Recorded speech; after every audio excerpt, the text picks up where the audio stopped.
여러분들 가운데 이런 생각 해보신 분들 계실 거예요. 예수님께서 얼굴 한번 보여주시면 참 좋겠다. 그러면 내가 이 신앙생활을 정말 잘 할 수 있을 것 같은데, 하나님께서 내 앞에서 기적을 한번 행하시면 참 좋겠다. 그러면 내가 철저하게 하나님을 신뢰하고 하나님을 잘 섬길 수 있을 것 같은데, 이런 생각을 해보신 분들이 있을 거예요. 그럴 수 있어요. 그런데 언제나 그렇지 않다는 것입니다. 모세를 통해서 하나님의 기적을 눈앞에서 목격한 애굽의 바로 왕은 하나님을 끝까지 인정하지 않았습니다. 이스라엘 백성들 출애굽을 하면서 바다가 갈라져 마른 땅을 건너듯 건너고, 아말렉과의 전쟁에서 승리하고, 반석에서 샘이 터져 나오고, 매일 아침 만나를 거두고, 그것도 마지막까지 만나가 내린 것을 먹은 사람은 40년 동안을 한 주일에 6번씩 거두고, 또 약속의 땅 가나안에 들어간 사람들은 요단강이 갈라지는 것을 체험을 했는데도 하나님을 불신하고 하나님을 신뢰하지 못하고 불순종했던 것을 우리가 너무나도 잘 알고 있지 않습니까? 바알과 아세라 신을 섬겼던 북이스라엘의 아합 왕, 갈멜산에서의 능력 대결에서 바알이 무참하게 참패를 하고 여호와 그가 하나님이시라고 하는 고백을 하는 백성들의 외침을 분명하게 듣고 하늘에서 불이 떨어져서 그 모든 제물과 제단과 또 돌과 흙을 다 핥아버리고 도랑의 물까지 핥아버리는 기적이 눈앞에서 벌어진 것을 아합이 보았는데도 하나님을 인정하지 않습니다.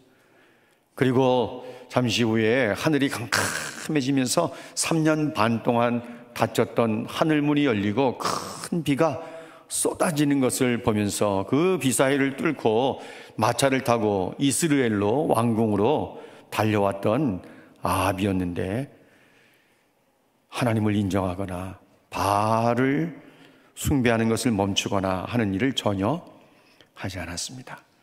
그가 한 일은 이세벨에게 엘리야가 어떤 일을 했는지, 엘리야가 바알의 선지자들을 어떻게 칼로 죽였는지에 대해서 아내에게 이야기할 뿐이었습니다.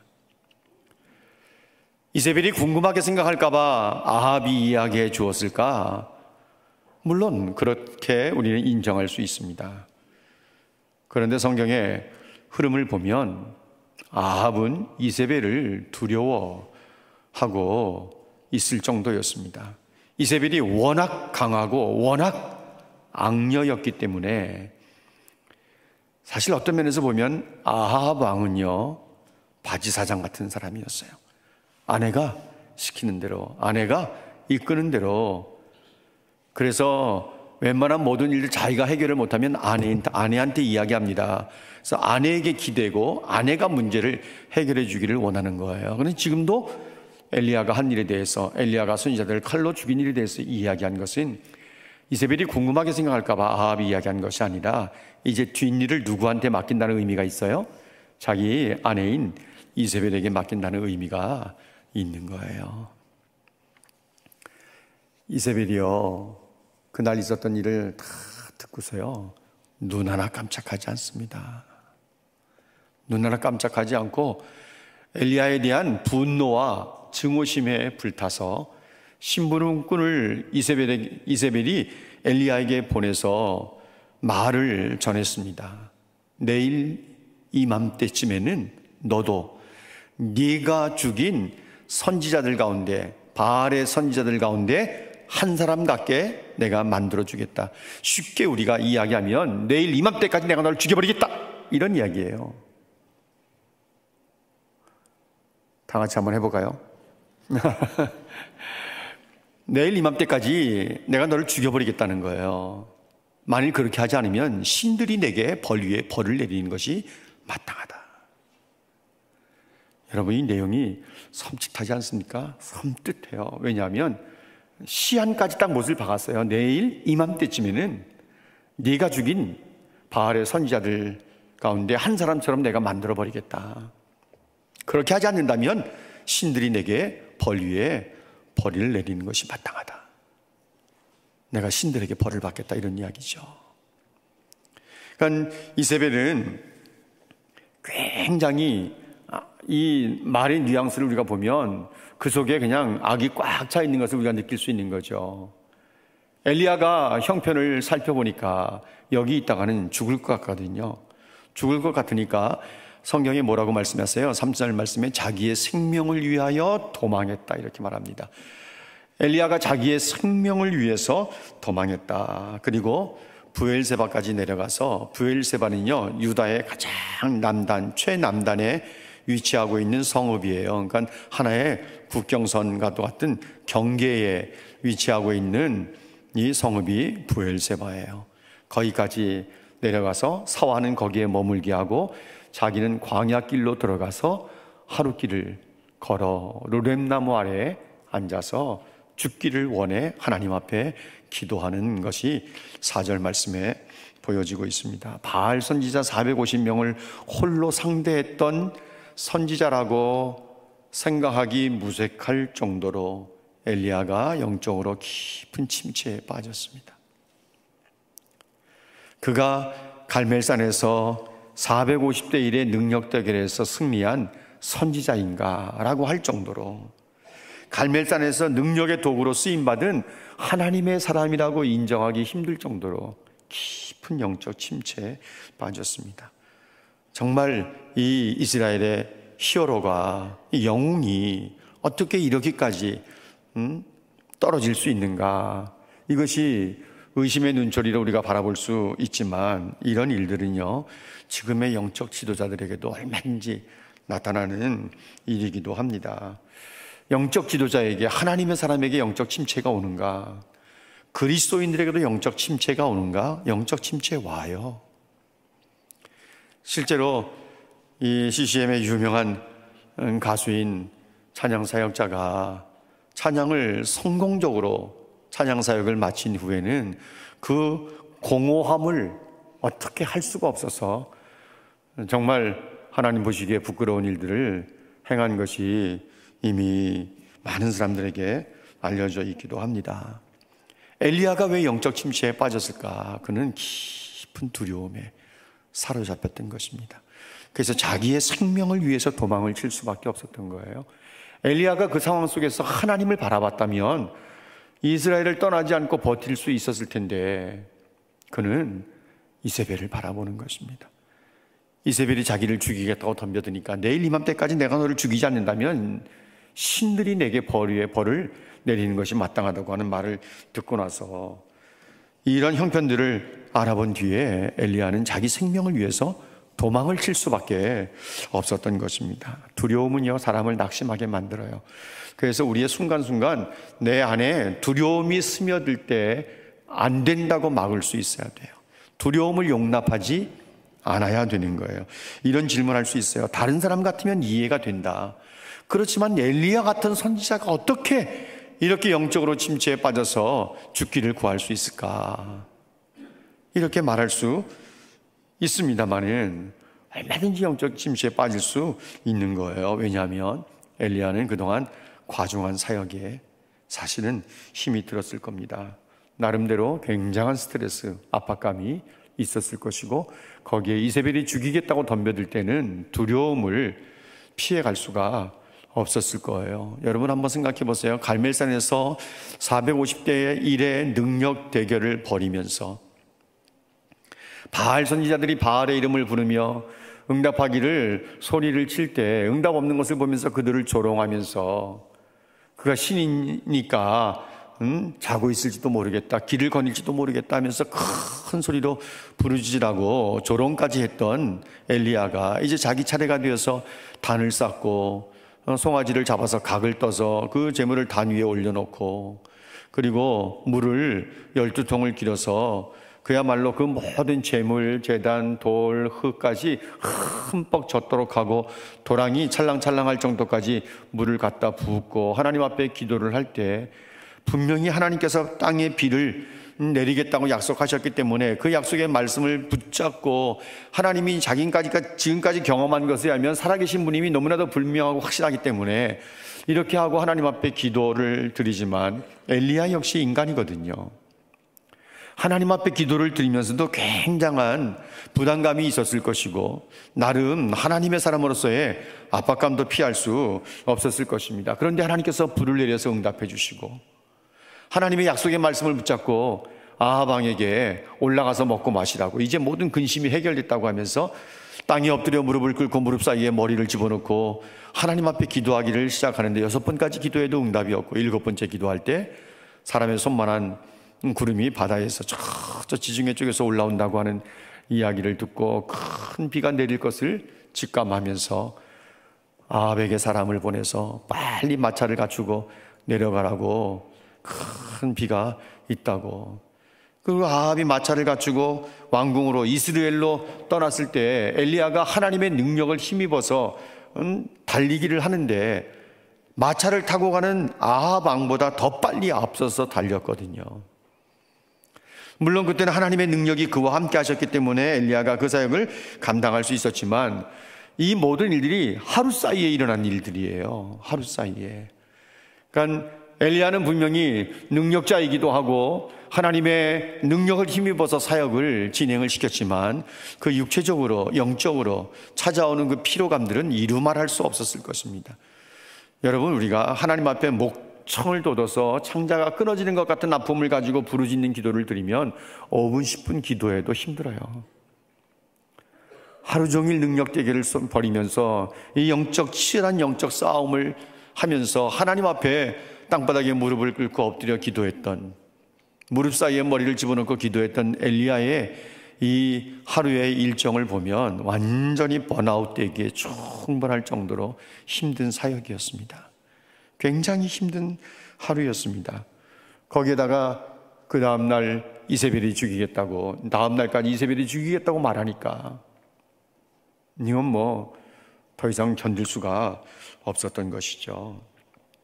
여러분, 우리가 어떤 사역들을 성공적으로 잘 끝난 뒤에는요, 항상 공허함이 올 수 있습니다. 사단은 우리보다 훨씬 더 지혜로운 자예요. 우리의 연약함을 너무나도 잘 압니다. 예수님이 사역을 시작하실 때 40일 금식기도에 들어가는데, 금식기도 시작할 때 사단이 찾아와서 예수님을 시험한 것 아니에요. 금식기도 다 끝난 뒤에. 어떻게 보면 예수님은 하나님의 영으로 충만해지고 40일 금식을 마치신 이후에 얼마나 그 영이 맑고 얼마나 또 힘이 충전되었겠습니까? 그런데 겁없이 사단이 찾아와서 예수님을 시험해요. 예수님을 넘어뜨리기 가장 좋은 3가지 시험을 던지지 않습니까? 왜냐하면 우리가 어떤 사역을 잘 끝내고 금식기도 기간을 잘 마치고 기도 축제 기간을 잘 마치고 충만한 가운데 있을 것 같은 그 타임이 사단이 우리를 와서 찔러보는 거예요. 그리고 넘어뜨리는 거예요. 왜냐하면 그 기간이 굉장히 힘든 시간을 보낸 거거든요. 나름대로 지쳐 있을 수 있어요. 은혜는 충만하고 영적으로 충만한 것 같은 느낌은 있어도 굉장히 피곤하고 지칠 수 있어요. 사단은 그런 타임을 절대 놓치지 않습니다. 엘리야가 하나님의 영으로 충만해졌을 때 그야말로 능력대결에서 엄청난 승리를 거두었지 않습니까? 모든 이스라엘 백성들이 여호와 그는 하나님이시로다라고 인정을 했으니까 바로 그 타임에 엘리야를 넘어뜨리려고 하는 것입니다. 엘리야가 두려움이 찾아오게 되고 낙담하게 되는 거예요. 그래서 광야로 들어가서 죽기를 구하는 것입니다. 브엘세바가 유다의 최남단이라고 그랬어요. 거기서 하루길, 광야로 들어가서 하루길을 더 걸었어요. 그게 무슨 의미입니까? 여러분, 유다에서 완전히 벗어난 거예요. 이세벨의 손에서 완전히 벗어난 거예요. 이세벨이 브엘세벨까지는 쫓아와도 그 너머 다른 나라 땅이 되는 광야 안으로 들어올 수는 없다고요. 사람을 보낼 수도 없고요. 그러니까 엘리야가 광야로 들어가는 거예요. 유다 땅을 벗어나서. 여기 유다 브엘세바, 유다에 속한 브엘세바에 이르러 이렇게 표현하고 있는 것이 의미가 있는 거예요. 브엘세바까지만 유다 땅이에요. 그 너머는 타국이에요. 이세벨이 사람을 못 보내요. 그것을 알고 광야로 들어가서 하루 길을 더 가는 것이죠. 무리한 사역에 지친 엘리야는 홀로 있기를 원했습니다. 어쩌면 굉장한 외로움, 고독감, 우울함에 빠지게 되었을지도 몰라요. 이것이 영적 침체의 한 현상이라고 우리가 볼 수 있는 것입니다. 아무도 만나고 싶지 않은 것이죠. 여러분, 영혼을 돌보는 사역은 특별히 육체적으로 영적으로 굉장히 힘이, 에너지가 소진될 때가 있습니다. 그래서 사역이 무리하게 진행이 되면 누구든 반드시 번아웃이 올 수 있어요. 탈진할 수 있어요. 그래서 적절하게 자기를 관리할 수 있어야 되고요. 에너지를 쓰기만 하고 채워지지 않으면 결국은 탈진하게 돼 있고 넘어지게 돼 있는 거예요. 우리가 자동차 배터리를 생각하면 여러분 계속 사용하면 배터리는 방전되게 돼 있습니다. 그런데 그걸 돌아보지 않고 방전된 상태로 그냥 내버려 두면 이 날씨가 갑자기 추워지거나 했을 때는 이것이 시동이 걸리지 않게 되고 결국은 배터리 전체를 교체해야 되는 거죠. 새로운 배터리로 교환을 해야 되는 거거든요. 영적인 사역도 마찬가지입니다. 너무 피곤하고 힘에 지쳐 있다고 생각이 들 때는 쉼이 필요해요. 그래서 좀 쉬셔야 돼요. 왜냐하면 분별력, 판단력, 이해력도 떨어질 수 있어요. 그 남들이 보는 것을 제대로 못 볼 수 있고요. 판단력이 희미해질 수 있어요. 그래서 때로는 쉬셔야 되는 겁니다. 그래서 누군 쉴 줄 모르나? 근데 이 일에 중독되어 있는 저 같은 스타일은 쉬면 불안해요. 그래 나는 교회가 늘 편안해. 이 아버지 집이지. 아내가 저에게 자주 이야기하는 얘기, 당신 집으로 가라 그래요. 그래서 좀 쉬셔야 돼요. 엘리야가 자기 자신을 돌아볼 때는 4절 말씀에 하반절 말씀에 보면 조상들과 자기를 비교해 볼 때 나은 것이 하나도 없는 것처럼 생각이 되는 거예요. 지나친 비교의식에 사로잡혀서 자기는 아무것도 아닌 것처럼 생각이 드는 거죠. 여러분, 여기 내용에 보면 죽기를 구하면서 하나님 앞에 기도하는데 여호와여 넉넉하오니 이렇게 말합니다. 넉넉하다는 말은요, 이제 죽어도 여한이 없다는 얘기예요. 더 바랄 것이 없다는 얘기예요. 더 바랄 것이 없습니다. 그런데 자기 조상들과 비교해도 나은 것이 없습니다. 이러면서 낙담해하고 우울에 빠지는 거예요. 여러분, 자기 자신을 다른 사람과 비교하면서 낙담하는 것만큼 어리석은 사람이 없습니다. 왜냐하면 하나님은 맥스 루케이드 목사가 말하는 것처럼 우리를 하나님께서 특별하게 창조하신 사람들이에요. 이 지구촌에 수십억의 인구가 있어도요, 모양도 다르고 성품도 다르고 다 달라요. 다르게 지으셨어요. 심지어 쌍둥이들도 달라요. 성격도 다를 수 있다고요. 재능 달라요. 은사 달라요. 좋아하는 것 다르고 싫어하는 것 다를 수 있어요. 그런데 다른 사람과 비교하면서 자기를 비하시키고 열등감에 빠지고 낙담하는 것이 얼마나 어리석은 일인지 몰라요. 누구에게나 약점이 있습니다. 연약함이 있습니다. 누구든지 실수할 수 있습니다. 그렇기 때문에 연약함이 있는 것에 대해서 열등감을 느끼고 다른 사람과 비교하면서 스스로 자기를 비하하는 것만큼이나 어리석은 것이 없는 거예요. 우리는 있는 모습 그대로 하나님 앞에 나오시면 돼요. 그러면 하나님께서 만지시는 은혜가 있을 줄로 믿습니다.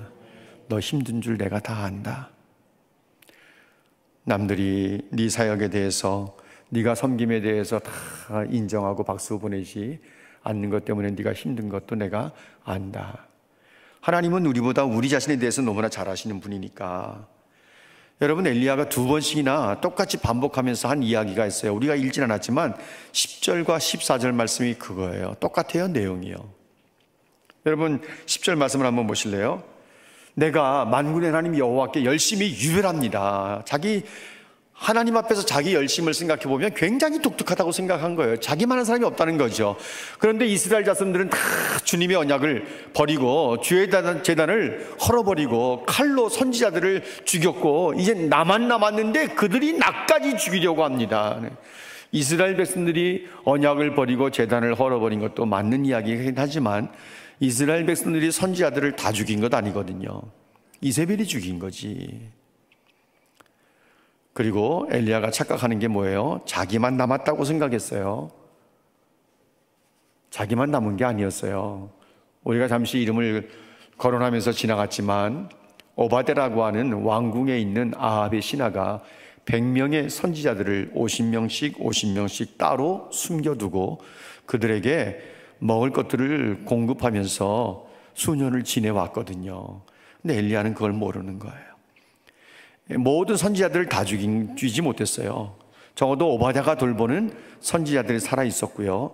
우리가 또 뒷부분에서 나중에 보겠지만 하나님께서는 바알에게 무릎을 꿇지 않은 7,000명의 하나님의 사람들을 남겨두시지 않았습니까? 엘리야는 자기만 남았다고 생각하고 자기만 남았는데 자기마저 죽이려고 한다고 하니까 이게 뭐 정말 낙심될 수밖에 없는 거죠. 자기에 대한 지나친 잘못된 해석이 자기를 우울하게 만들고 낙심하게 만든 것입니다. 엘리야는 그들이 자기를 죽이려 한다고 생각을 했는데 여러분, 엘리야가 영적 침체에 빠지게 되는 궁극적인 원인은 우리가 공감할 수 있는 부분이 있습니다. 그것이 뭔가 하면 영적인 허탈감이에요. 적어도 이스라엘 백성들이라고 한다면 선민들이었던 사람들인데 비록 지금은 북이스라엘 남북으로 나뉘어져서 북이스라엘 백성들이 바알과 아세라 신을 섬기는 헛된 우상에 빠져 있지만 역시 이들 역시 선민이에요. 하나님의 백성들이라고 불렸던 사람들이에요. 그리고 갈멜산에서 능력 대결을 통해서 하늘에서 불이 떨어지고 여호와 그가 하나님이라고 하는 사실을 다 인정했던 백성들이에요. 그리고 잠시 후에 엘리야가 기도했을 때 하늘이 캄캄해지고 바람이 불면서 큰 비가 쏟아지는 것을 3년 반 만에 경험하고 모든 가뭄을 한순간에 해결한 일을 그들 눈으로 보고 체험을 했어요. 이 정도 되면 바알과 아세라 신을 섬기는 것을 던져버리고 하나님께 나와서 하나님을 찾고 예배를 드리며 뭔가 변화된 삶을 살 것을 충분히 기대할 수 있지 않습니까? 그런데 아무 일도 없는 거예요. 능력 대결 속에서 하나님이 하늘에서 불을 내리든 땅에 지면에 비를 내리든 이스라엘 백성들은 변하지 않는 거예요. 여러분, 이럴 때 엘리야의 마음이 얼마나 허탈하겠습니까? 영적인 사역을 하는 사람들은 공감하는 부분이 있습니다. 주일학교 교사들도 그런 것들을 느낄 거예요. 모든 목회자들이 이구동성을 이야기, 성도들은 쉽게 변하지 않아. 사람들은 쉽게 변하지 않습니다. 말씀을 매주 들어도 쉽게 변하지 않습니다. 말씀을 매일 읽어도 변하지 않습니다. 세상적인 가치관, 세계관에 쩌들어 살던 사람들이 예수를 믿었다고 해서 세인트가 될 수 있는 것은 아니죠. 갑작스럽게 그 삶이 변하거나 생각이 바뀌거나 언어가 달라지는 것은 아니거든요. 오랜 시간 말씀 속에서 하나님 앞에 꿇는 무릎 속에서 눈물 속에서 땀 흘리는 봉사 속에서 신앙이 만들어지고 다듬어지고 뾰족한 부분들이 둥글둥글해지고 하나님의 백성들로 만들어져 가는 것이지 갑자기 바뀌어지지 않거든요. 어떻게 보면 엘리야는 지나친 기대를 했을는지 모릅니다. 너무너무 허탈한 거죠. 물론 짧은 기간이지만, 그런데 그 뒤 역사를 보면 알지만 이스라엘 백성들 조금도 안 변했어요. 마지막 호세아 왕 때까지 이들은 여전히 우상 숭배에 쩌들어 살았어요. 안 변하는 거예요. 엘리야는 정말 능력 대결을 통해서 하나님 앞에 기도하는 그 무릎의 기도를 통해서 하나님이 살아계신 분인 것을 분명하게 백성들이 체험할 수 있도록 했는데 아무 일도 일어나지 않는 것을 보면서 너무나 영적인 허탈감에 자책감에 빠졌을 것입니다. 우리가 여기서 배우는 게 뭔가 하면, 여러분, 하나님이 주신 사역들을 하면서 자기 혼자 모든 짐들을 지려고 하지 마셔야 돼요. 혼자 모든 책임을 다 지려고 하지 마셔야 돼요. 그렇지 않으면 자칫하면 넘어질 수 있는 거예요. 넘어질 수 있어요. 영적 침체에 빠지게 되면 늘 부정적인 생각으로 흐르게 됩니다. 더구나 주변에 어떤 네트워크가 없어서 주변에 함께 나와 신앙생활을 함께하고 내 삶의 고민과 아픔과 또 기쁨을 나눌 수 있는 그런 공동체가, 소그룹이라도 있지 않으면 굉장히 힘들 수밖에 없어요. 엘리야가 이 광야까지 내려와서 극단적인 선택을 하나님 앞에 기도하는 내용을 우리가 보면서 깨닫는 것은 뭔가 하면, 함께 해줄 사람들이 없었다는 것입니다. 여러분, 극단적인 하는 선택을 하는 사람들이 남긴 유서들을 보면 사람들에게 박수갈채를 받으면서 많은 부와 명예를 누렸던 사람이 남긴 유서의 내용에 공통적으로 적혀 있는 것 가운데 하나는 뭔가 하면 무척이나 외로웠다, 이런 단어입니다. 그래서 혼자 있을 때 위험하거든요. 여러분, 혼자 있지 마세요. 가능하면 혼자 있지 마세요. 그리고 성도들과 자주 만나세요. 만나서 정 안 되면 수다라도 떠세요. 좀 건설적이고 건강하게 나간다면 삶을 나누세요. 그리고 함께 기도하는 시간도 만드시고, 그런 시각에서 볼 때는요, 가정교회 소그룹이라고 하는 이 가정교회가 얼마나 생명력 있는 역할을 하는지 몰라요. 그때는 힘들 수 있어요, 모임 자체가. 하지만 내가 그 자리에 가면 내 생명이 살고 내 영혼이 살게 돼 있어요. 하나님께서 그걸 원하시거든요. 여러분에게 하나 물어볼게요. 여러분, 엘리야가 이 이스라엘을 떠나서 브엘세바까지 내려오고 브엘세바의 사환을 남겨두고 광야길로 들어가서 하루를 더 내려가서 오르뎀 나무 아래에 앉아서 죽기를 원해서 하나님 앞에 기도한 것은, 여러분, 정말 죽기를 위함이었습니까? 살고자 하는 마음이 있었기 때문이었습니까? 어떻게 알았어요? 살고자 하는 마음이 있었던 거죠. 죽으려면 뭐하러 여기까지 내려와, 그렇죠? 아예 장렬하게 순교하지. 그래야 백성들 앞에 귀감이 되는 기도하지. 여기까지 도망쳐와가지고, 도망쳤다 그랬어요, 분명히. 3절 말씀에 도망쳐와서 원하는 건 뭐예요? 죽기를 원하여 하나님 앞에 죽여달라는 거예요. 죽으면 되지. 엘리야가 진정 죽고 싶어서 죽여달라고 했을까? 너무 허탈감이 있는 거예요. 너무 공허한 거예요. 어떻게 이럴 수가 있습니까? 이 백성들이 하나님을 보고서도, 하나님의 능력을 체험하고서도 어떻게 이렇게까지 변하지 않을 수가 있습니까? 이제 하나님께서 회복시켜 주시는 내용을 우리가 다음 주에 나누게 될 겁니다. 여러분, 일생을 살면서 힘들지 않게 삶을 살아오는 사람들이 몇 명이나 될까요? 삶은 다 힘든 것입니다. 외로움도 있습니다. 고독도 있습니다. 우울함도 있는 것이 사실입니다. 이것이 다 잘못된 것이라고 말할 수 있을까요? 아니요, 그렇지 않습니다. 얼마든지 힘들 수 있어요. 내 눈으로 누군가의 삶을 볼 때는 참 마냥 행복할 것만 같아도 말하지 않기 때문에 그런 것이지, 누구에게나 다 아픔이 있고 힘든 것이 따라오기 마련입니다. 기억하십시오.